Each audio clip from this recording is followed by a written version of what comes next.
Welcome back to another episode of the Youth Ministry Booster Podcast, where I'm hanging out with my best friend Chad Higgins in the garage for another fun episode of youth ministry. Right? We're talking about youth ministry. Some days we talk about student ministry.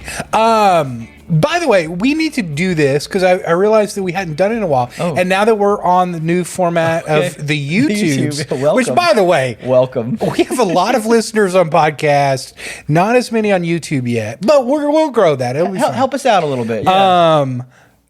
If you're tuning in for the first time on YouTube, you may not know who we are. So what do you do? Okay, Who are you? yeah, that's fair. Okay, Who is this guy? Who's this guy? Hi, I'm Zach Workin. I serve as the Lifeway Student Ministry Student Specialist, where I talk about all things student ministry. The shortest answer is I'm a minister to youth ministers and a student of student ministry. Wow. That's pretty good, right? That's pretty good. Yeah, that's pretty quick. So, Chad Higgins, you want to introduce yourself? Yeah, so my name is Chad Higgins. I'm the parent ministry specialist for Lifeway. okay. So I'm the Moms and dads. parent minister to parent ministers and the parents. I don't know. I don't know. It doesn't work that way. I don't have a cool little slogan like you do, but basically, Zach and I serve on the training team for Lifeway students. We basically have the best job in the world. We get to connect and care for actually true. youth pastors. Yeah. We've got a lot of things going on at Lifeway. Everything from curriculums, camps. I write a resource called Parent Partner. We'll Yep. talk a little bit, maybe even about that today. Conferences like the Experience, Essentials, this fall, the Escape, Yeah. which we haven't talked about on this episode yet. We can talk about it, but yeah, all kinds of fun things for those that lead in student ministry and for the things that you need in student ministry. So Got them. all of that aside, Yeah, the other side. it was my birthday. Hot take. It was your birthday. And by the way, I feel really proud. I just sent you the really innocuous, hey, man, happy birthday text, which I is the appreciate most honorific thing that I could do. I appreciate that Yeah. for myself. Yeah. So it's what you wanted. it is what I want. Like, I don't like the fanfare. It feels a little. So, okay, let's talk that out. At what age What age? do birthday parties Oh, parties? Oh. become like Are you different? too old for a party? Ooh, define party. That's what I'm talking about, Okay, because right? I like having people over. Like I like parties of all kinds. I think some of it's the scale and the location. So you're good birthday party no matter what. Well, I mean, again, party, like, for my birthday this year, we went to the lake with family and a few friends. And you consider that a party? I guess. I mean, I don't know. Yeah, we hung out. See, I feel like that's a gathering. That's Oh, okay, different in my okay. mind. So define a party. A party feels like someone has invited a bunch of people. That they don't know each other.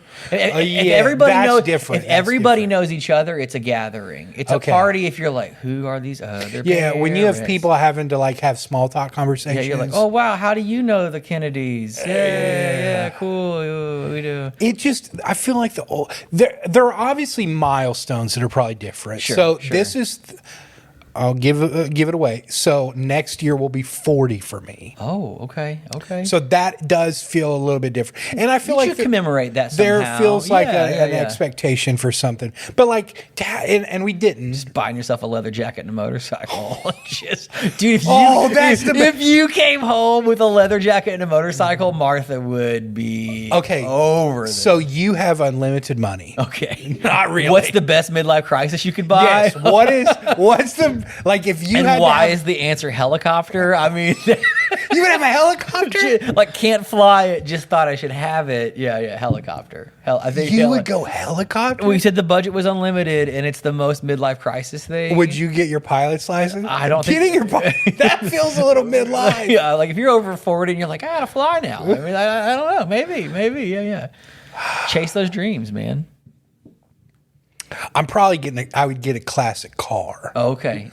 I think that would be my midlife car. Any particular crisis? Because I don't want to get a helicopter. Okay. You know what I mean? That's a little Let's bit. be honest. That's not quite realistic. We're yeah. flying sideways. Whee! Yeah, it's actually not a fun ride. Yeah, No. yeah. I don't need any part of the helicopter.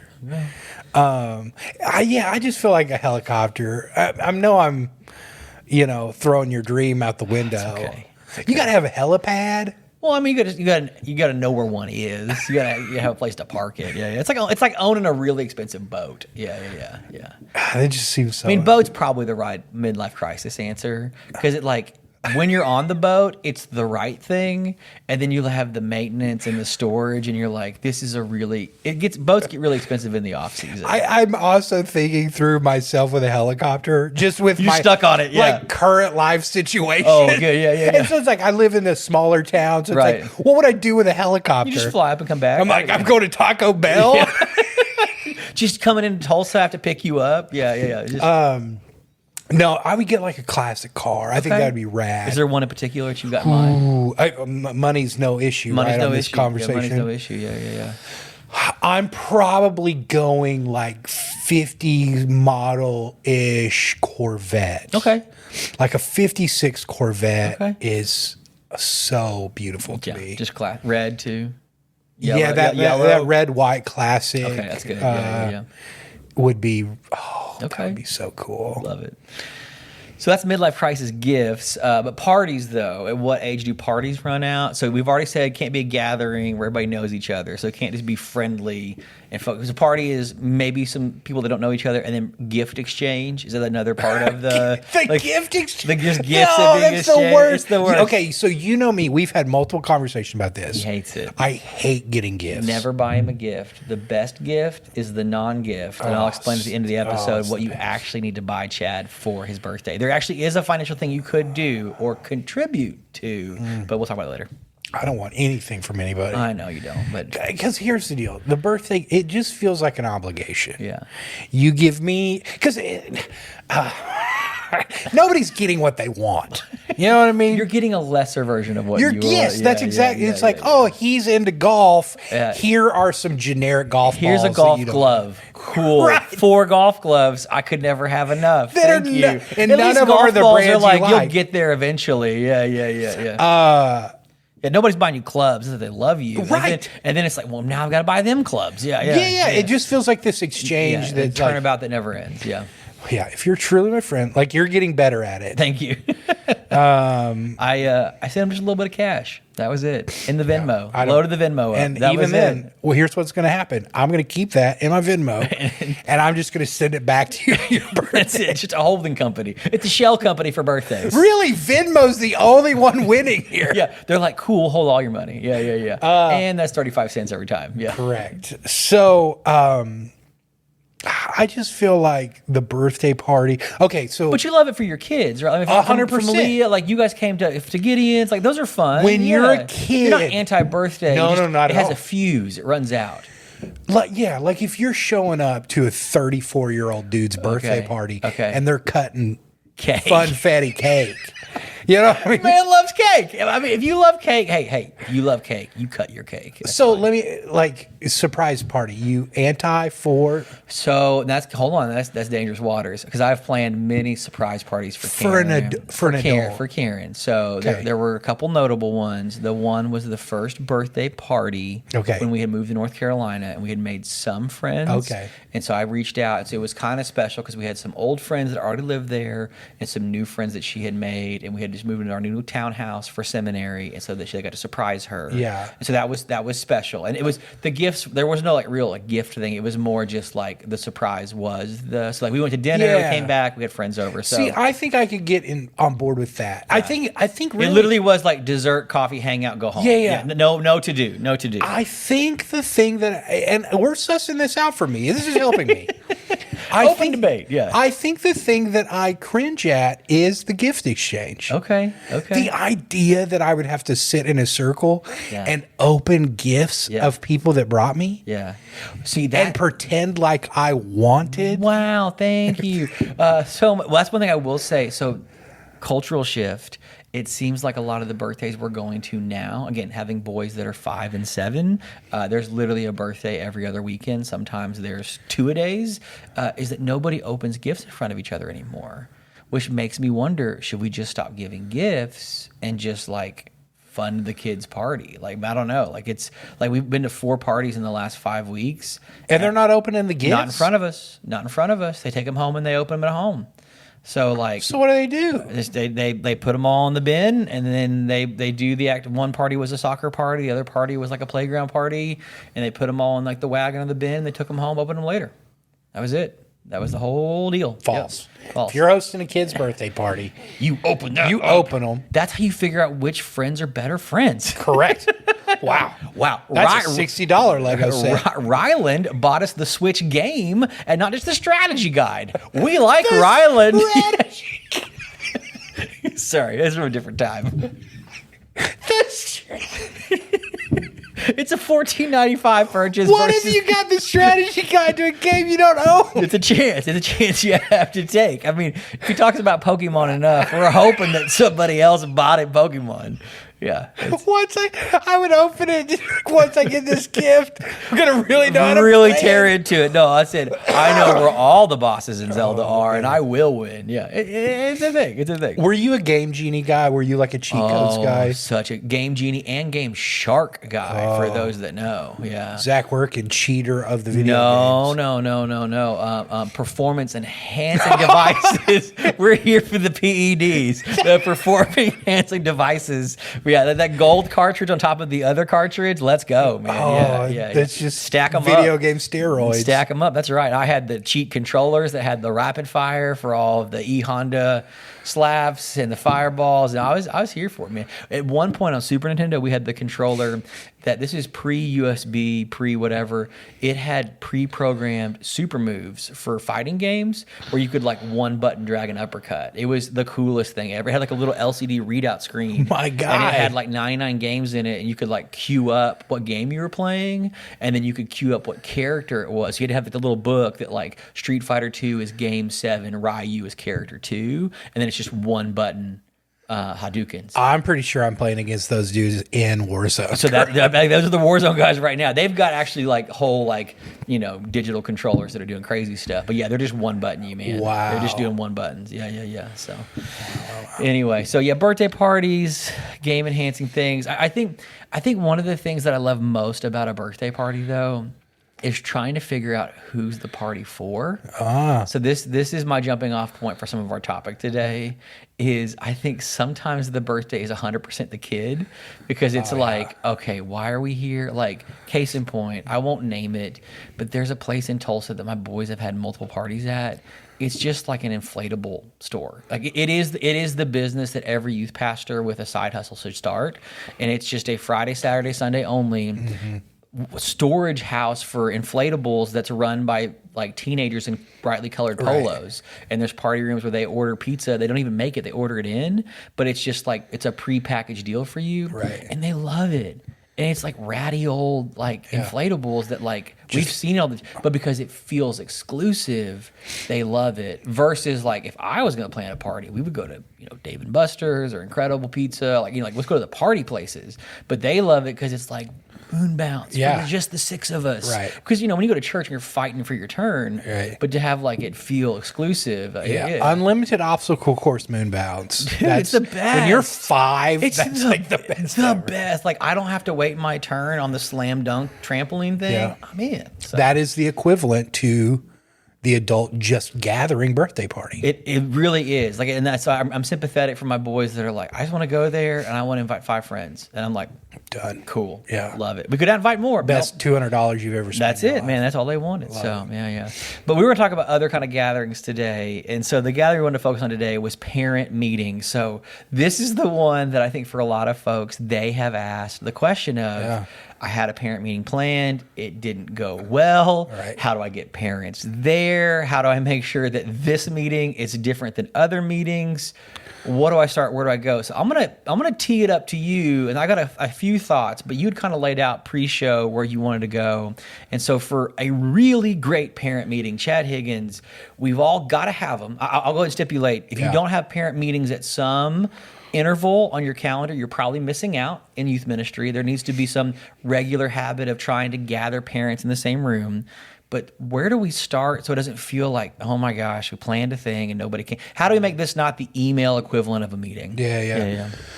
So the first thing that I would say is there is probably an expectation that your parents have. Okay. Either from previous youth You're up pastor against something already. or your own stuff maybe in the past. Okay. And so if you've done parent There meetings, is no meeting zero. You're coming into it with somebody already having an idea of what it might be. Okay. or just like an assumed thought of what it will be, right? Like, Great, more information. yeah, because I think for a lot of parents, they're used to the like first of school, like class meeting. Yep. They're going to come Parent in. night out.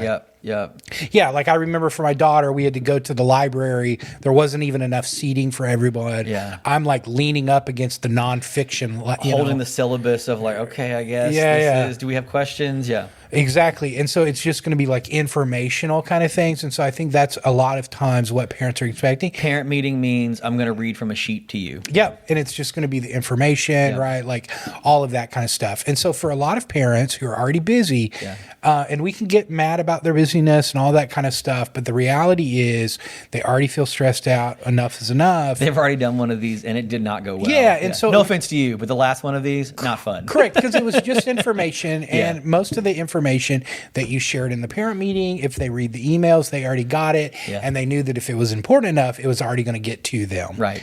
And so them having to give up an hour to an hour and a half in one of their evenings when it's already enough, like you start to weigh that, like, is it worth it?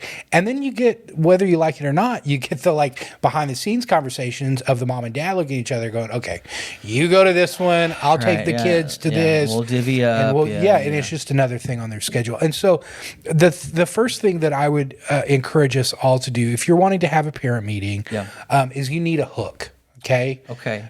Set the hook. Set the hook. And so this isn't the bait and switch, which is different. Yeah. This isn't the like, hey, come to this, and then we're still Whoops, we're all going to camp. right. You owe me $300. Yeah, we're still going to read off all of this stuff. Yeah. So a legitimate hook, meaning let's break it down and make it plain. Something that's relevant and interesting and specific. Because when you talked about it earlier, one of the things that I noted is you should probably even give it the nice subtitle. Yeah. That it can't just be parent meeting August. Right. It needs to be parent meeting.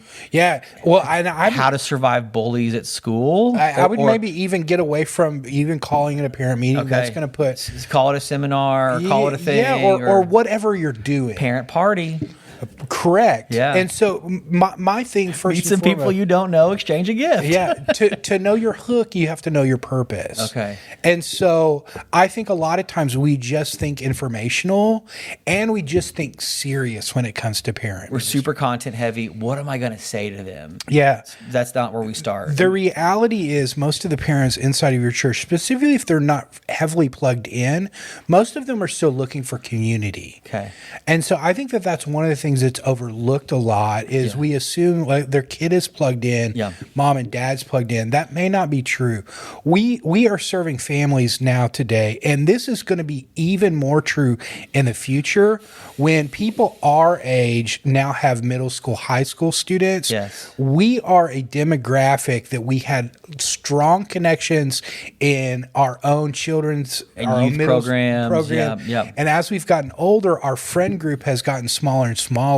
And so millennials our age are looking for connections, relationships inside of church. And what a low-hanging fruit. Correct. Hey, we're all raising teenagers together and it's really difficult. Yes. That might fund a few good parties. And so I think us coming into those meetings or whatever we want to call them with the idea of, hey, we want to help build connection. Yeah. There may already be some connection amongst some of the families. How do we continue to grow that? And so not being afraid to make a night that is fun for families. Yeah. Now, every meeting doesn't need to be that way. But we would think through parent ministry in the same way that we would think through student ministry and not a one-off scale. Okay.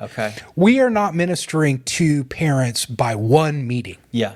Okay. You cannot cover it all. You can't. Please stop trying to. Yes. Yeah. And so identifying throughout a year process. Or even a few years. Yeah. Because that's the hope. Maybe yours is simple. We're going to have one of these a quarter, right? Sure. So you're going to have 4 a year. Yeah. But you've got to think through, okay, if I'm going to have the very first one of these. Yeah. I want to make it memorable. Okay. I want to make it enjoyable. I want to make it fun. And so creating space that parents can get together, have a good time, understand what that looks like in your context. You may serve at a small community, people know each other. And so you can do the like, man, we're going to just have a meal together. Yeah, bring potluck it. Dude, parent potluck, so fun. Yeah, and for you, maybe it's just one big thing. Yeah. Hey, our goal here is to have a community type event that every parent walks away and goes, man, that was a good time. Yeah. And I felt like I took away something. So, and it may be as simple as, hey, over the next quarter, we want our families in our church to be more serious about being in God's Word. That's all we're going to say about it. Yeah. There are reading guides as you leave for you to take home. Yeah. Parents now have information from that. Yeah. They got to connect with other parents. Yeah. And one of the other big things, because you're trying to connect them to the next thing. Yeah. What do you want those parents to do? You want every one of those parents to be connected into one of your small groups in your church. Where they are reading the scripture that we were hoping they would read. Yep. And so out of that, here are the families that were there, which families are not connected to church. That is an easy follow-up for you to continue to do from there. So you've identified the purpose. Your hook is maybe something like, family dinner night, or maybe it is a serious topic. Yeah. Man, you've got a lot of parents that have already asked you about how do we talk to our students about transgender, these kind of things. And so your hook to that is, informational gathering seminar on parent party. Is dating great? Yeah. I don't know. So even for your example there, right? You've identified this party and dating and those kind of things. I think that one probably goes together. But not trying to do all of it at once. Yeah. If you understand that the topic that we're going to cover is serious, don't try to do both, right? Yeah, that's good. Like you don't want to take a serious conversation like transgender issue. Yeah. And that's not the party night. Right. Can you imagine that? Like that would feel so weird. Yeah. And so I think a lot of times that's exactly what happens though when it's just an informational meeting and then we throw in the game.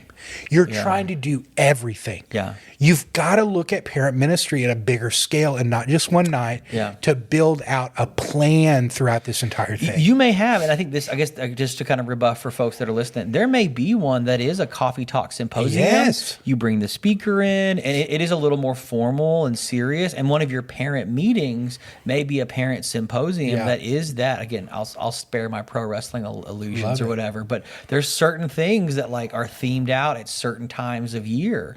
The camp prep one may feel like a camp session. It may be like, thematic and on point. And that was one of my favorite things. So I grew up as the son of a children's minister, and to get my mom would get her VBS workers ready by having a one-night mini VBS for the leaders. It was themed. She was in costume. They did a couple of the songs. The refreshments were on point. And that was the get ready meeting for VBS that was fully on theme. Because of course the VBS get ready meeting was a party. Right. But for you, that may be the camp meeting, not the parent symposium meeting versus the parent connect. Like I know that for Parent Partner, one of the things that you did early in this year was to create stuff that's still available as a cupcake and connect time. That the whole function of it was for parents to connect over the fact that like middle schoolers are hard, right? Mm-hmm. And the small group leaders are in the room. And so it becomes this like get to know your small group leader, get to know the other parents of the students that are in your small group. So that way when they come home with stories about Ryland, they're like, no, I'll call Debbie. We'll sort it out. Because if they don't know, then it feels really weird of like, who is this kid that's antagonizing my daughter? And it's like, oh, they have a little, little flirty thing going on or whatever. Yeah, so absolutely. It helps. So by the way, you mentioned Cupcakes and Connect. That's part of Parent Partner. And so that is our resource that we have. It's the weekly, it's the monthly, it's the resourcing, it's the discipleship. Yeah, and if you've never checked out, lifeway.com/parent partner is where you can find more information about that. But if you want that Cupcake and Connect parent meeting guide, so the whole concept of that is to connect your new students with leaders. And so, but more than anything, it's a time to connect with those parents. Yeah. So if you're looking for something like that, email me, chad.higgins@lifeway.com, and I will shoot you that. Yeah. I'd love to give you that free resource. But The other thing that I would say about these parent meetings along the way for yourself is understanding who you are. Yeah. I think for a lot of youth pastors, there is this like maybe even fear of hosting. I know a lot of youth pastors, even listening, are younger, in your 20s. You don't have children. I'm not a parent. Correct. Let alone a parent of a teenager. Right. So how am I going to host a parent meeting? Correct. And so the thing that I would remind each of us is this. Your expertise is not in being a parent. And so hosting Good. a Will you say night- that one more time? I think folks need to really hear that. Yeah, your expertise is not in being a parent. And so the thing that you are is you're a minister or pastor. And so the thing that we want to help and come alongside parents with is that ministry aspect. Hopefully for you, for our ministers listening, what you are an expert in is discipleship. Hopefully you are, okay? And so the concept that we want to come alongside parents in is that. Yeah. Is how do we help parents disciple their kids? And so you get to come alongside that. You're not trying to play expert parent role, but you're inviting them into, here's what we do as a church, here's what it looks like for us to make disciples, and so we want that to be carried out inside of the home. Well, and I think one of the things too is you are culture translator for the students, like you're ambassador on behalf of both them and the student. But again, you are the vision and connector to the larger picture of the church. And I think if I can say it bluntly, this event is not about them liking you more. Yeah. We talked about that earlier. Like, it's not about them liking you more. If they trust their kids with you on a weekly or semi-weekly basis, they already like you at some level. That's like one of the highest forms of trust. If their kid went to camp with you, you don't have to like win them over. Right. You've already won. They want to see where you're going to go next. They want to journey with you. This is not a persuade of like, see guys, I know what I'm talking about. They're already with you, that you want to be led or connected to where the rest of the church might serve and connect with them. Yeah, I think one of the things that I see a lot of people get in trouble with is you'll be 22 years old, you'll stand in front of a room and tell them this is what you need to be doing with your kid. This is what's hard about parenting. Yeah, right. So please don't. Please don't. Yeah. Now, I think there's a great place to bring an expert in, Yep. or sometimes not even like what we consider an expert. And if you have families in your church of parents that their kids are older and everybody else looks to them as this like sage advice giver, If the Higgins did a good job, have them come share the secrets. exactly, Yeah, give yeah. them space. That's going to automatically win a lot of respect for you in that, and it brings a church together. Yeah. And I think that those are great things. But that goes back to this understanding: what is my purpose? Yeah. Who am I in this conversation and hosting this meeting? Where does student ministry fit into the larger picture of the church? All of these Yeah. questions. I think for so long, parent ministry has been this just, they're a piece of the puzzle. Yeah, Right? yeah. And so it's like, we've got to make sure that we get them information. They're left in the box. How do we reattach them? I think that is such poor parent ministry. Just to be very blunt, Yeah. it is a side. it's another layer of consumer for the student ministry. Yes, Yeah. you're just informing parents to be a part of it, and you're not actually ministering to the parent. Yeah. I think there's Here's more ways we want to take your kids away or spend money doing. Yeah. And I think that there's so many good ways to really minister to families inside the church. And I think that youth ministers have a unique opportunity. Like you said, these parents trust this person with the most valuable thing in their life. Yeah. That's not nothing. That's something Right. very real. And so it's like, how do we use that relationship to help bring that mom and dad closer to the church, closer to the Lord, all of these things that are so good. Yeah. And I think if we waste the opportunity in those times, once a quarter, once a month, even once a year, that you do these things just to stand up and give the information to the thing that you have next for their kid. Yeah. No offense, but why would they ever want to come? Right. You're going to get one of those meetings, and then it's And you're going to be done. frustrated. And no, you're going to, because I've been there, you're going to blame the problem on them. Yeah. And you're going to say, my parents never show up. Yeah. Well, you haven't really given them a reason to. Yeah. You've, What did you invite them to? Yeah. Was it your party or Yeah. was it their party? yeah. And really, you just wanted them there, if we're going to be honest, to make sure that they got their kids to your event, Yeah. because that's all you wanted in the first place. And so when we start to position our heart and our mind in this idea of how do I really minister to my parents? How do I care for them? And then we start thinking through things like, what's a good time for this event? Yeah. Right? Man, maybe it's not asking for another night of the week. Maybe we partner with the small groups and adult small group class that fits the Right. 30 to 57-year-olds and say, what's a fifth Sunday you could take off? Yeah. We'll take them. And youth will be youth, and we'll run this meeting during then. Yeah. Yeah. Or running it. I'm speaking at an event tonight. Yeah. It's at it's a midweek, yeah. midweek event. Yeah. Yeah. At a church, I'm hosting their parent meeting, and the youth pastor at the exact same time they're doing their normal Wednesday running night youth. students. Their parents are in the other room, and we're going to be walking through. I'm giving them practical examples of how to disciple their kid tonight, and so. I think that's such a great idea, because you're not asking another time of the week. You're just saying, you've already dropped your kid off. Right. Just stay here. We'll feed you. We got food. Yeah. Hang around. And then yeah. once your kid's done, you're going to be done and you're Yeah. out of here. And We'll do that 3 times a year. yeah. Great. And so what you're doing in those spaces is you're trying to really minister to parents Yeah. and what helps them and fits with them. I think if this is truly such an important piece of the puzzle, which it is. It is. To the longevity of faith in these students' lives, we have to invest in families well. Yeah.